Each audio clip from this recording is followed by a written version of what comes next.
Alors bonjour à tous.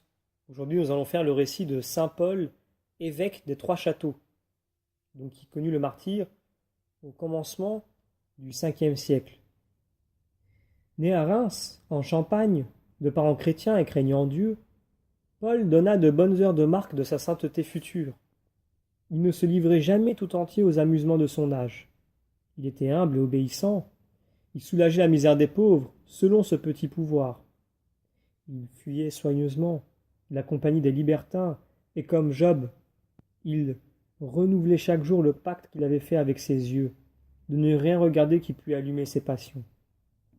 Marié à l'âge de 18 ans avec une fille noble, ce chaste Joseph fit consentir son épouse à vivre avec lui dans une entière et perpétuelle virginité.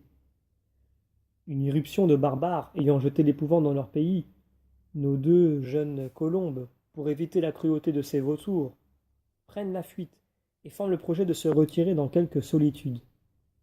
Ils arrivent à Lyon sous la conduite de la Providence, s'embarquent sur le Rhône avec leur mère qui les a suivis et se dirigent vers la ville d'Arles. N'y trouvant pas de lieu assez désert, ils se retirent sur une montagne voisine de Saint-Rémy, où l'on voit encore aujourd'hui une église qui porte le nom de notre Saint Paul.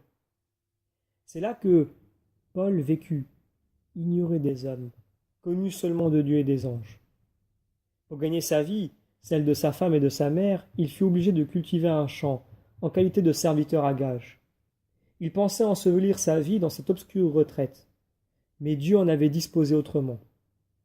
Un jour qu'il conduisait sa charrue au pied de la montagne, une troupe d'envoyés l'aborde au nom de la ville de Trois Châteaux, où plusieurs personnes pieuses avaient connu ses vertus par révélation.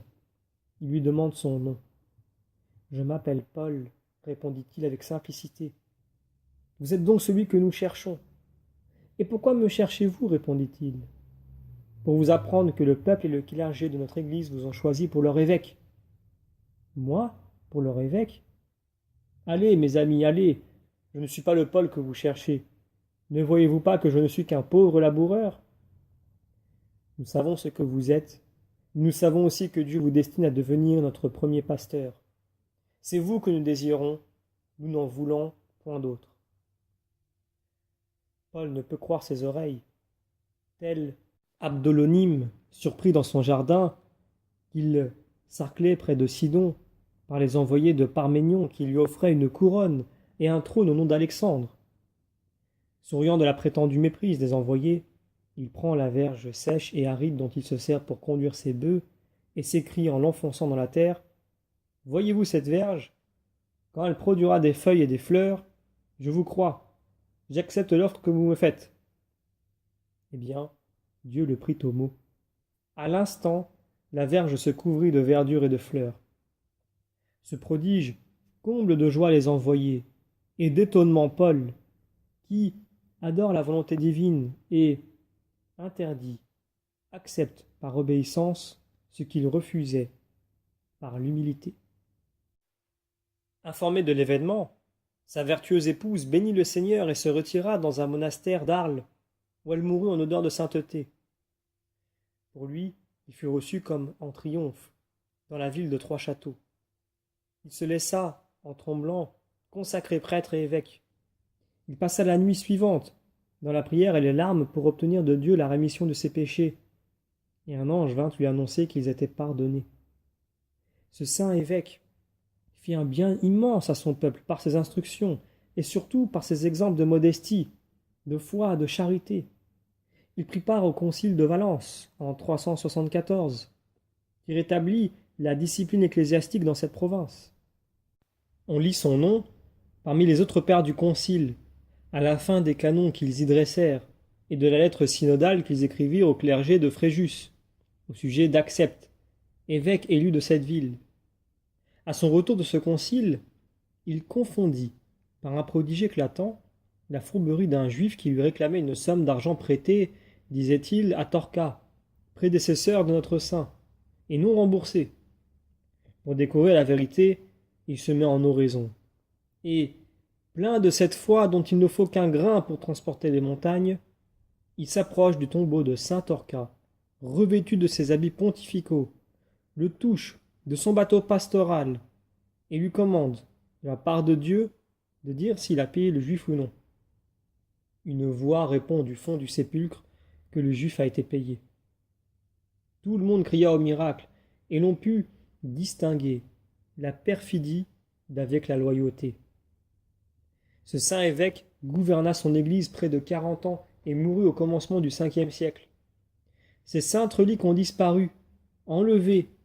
Les uns disent en 1535 par le comte de la Marche, les autres en 1561 par les Huguenots. Ce fut à la même époque, probablement, que disparut la Vierge miraculeuse qui avait fleuri à l'élection de saint Paul et qui était religieusement conservée à Saint-Rémy. Saint Paul est le patron de l'église et de l'ancien diocèse des Trois-Châteaux. Dans cette ville, tous les ans, le 1er février, jour de la fête de notre saint, on porte solennellement à la procession, en mémoire du miracle que nous avons raconté, une verge appelée, dans ce pays, aiguillado, entourée de rubans, de verdure et de fleurs d'amandier, et de toute autre fleur quand celles-là font défaut. Alors, comme toujours, un récit passionnant d'un saint. Celui-ci est un peu plus long que d'habitude, mais il y a beaucoup d'éléments, et nous allons tirer une morale de ce récit, afin qu'il nous soit utile pour notre vie chrétienne. Nous en tirerons même deux. La première, nous voyons que cet homme saint pratique dans sa vie des actes d'humilité, de charité, et que finalement il lui arrive quand même des soucis. Donc, ou pas forcément lui personnellement, mais dans la situation où il est, visiblement, il y a quelque chose qui ne va pas. Il y a, le texte nous dit, une irruption de barbares ayant jeté l'épouvante dans leur pays. Donc, pour pouvoir éviter cette cruauté, ils prennent fuite. Et ils se retirent dans la solitude. Eh bien, nous vivons des situations qui sont peut-être pas aussi courantes, mais qui arrivent dans la vie au moins une fois, où il faut fuir. Et bien souvent, on a cette image du chrétien qui est pratiquant, et donc celui qui peut-être a une attitude qui porte à la sainteté, eh bien lui est épargné par les soucis. Eh bien non, pas forcément. Il peut avoir, et il a, les mêmes soucis que nous. La Bible le dit, quand il est question de cette maison bâtie sur le roc, et l'autre maison bâtie sur du sable. Pour les deux, on parle d'épreuve. Sauf qu'il y en a une qui tient le coup, celle qui est bâtie sur le roc. Eh bien c'est pareil. C'est-à-dire qu'un chrétien dans l'épreuve va mieux tenir que quelqu'un qui n'a pas la foi. Parce que le chrétien a conscience que Dieu existe, qu'il est derrière tout ce qui arrive, et que si quelque chose arrive, c'est qu'il y a une raison. Et que nos souffrances, nos peines, sont d'une part l'occasion de s'offrir davantage à Dieu, et d'autre part de vivre par petits bouts les moments de la passion du Christ. Donc quand nous vivons ces moments de douleur, de frustration, des fois de désespoir, eh bien il faut avoir le réflexe de s'unir à Dieu dans la prière. Et c'est là la deuxième morale, puisque l'on voit qu'il y a une personne qui lui demande de l'argent.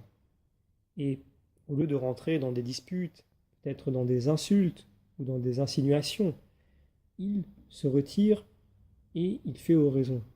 Il prie Dieu.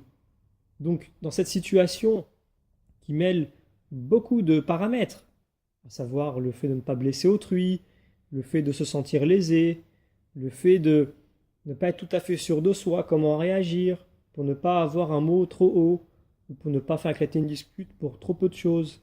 Et en même temps, si c'est trop peu de choses, pourquoi aller jusqu'à se disputer, etc. Et peut-être que la solution, c'est tout simplement de se confier à Dieu, et Dieu nous donnera une réponse à sa façon. Alors évidemment, il ne nous donnera pas toujours une réponse comme celle qui est indiquée dans ce texte. Mais l'important est de retirer comme enseignement que quand on se tourne vers Dieu dans la prière, profondément et intensément, il nous ouvre une voie, une issue. Et cette issue, ce sera la réponse que nous aurions attendue.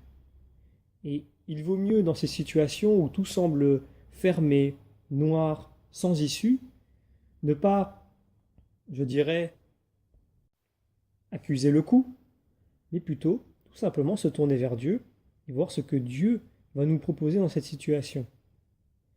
Eh bien, pour apprendre à toujours garder confiance et espoir et espérance dans toutes les situations, et d'avoir ce réflexe, de toujours avoir confiance en Dieu, donc se tourner dans la prière, avoir cette relation intime auquel Dieu nous appelle, d'échange, de confiance, de dialogue, et surtout de toujours faire appel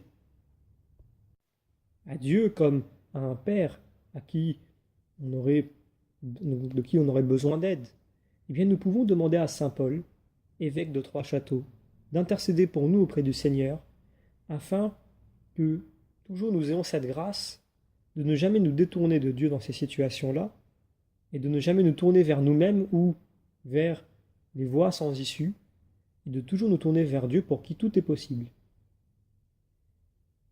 Saint Paul, priez pour nous.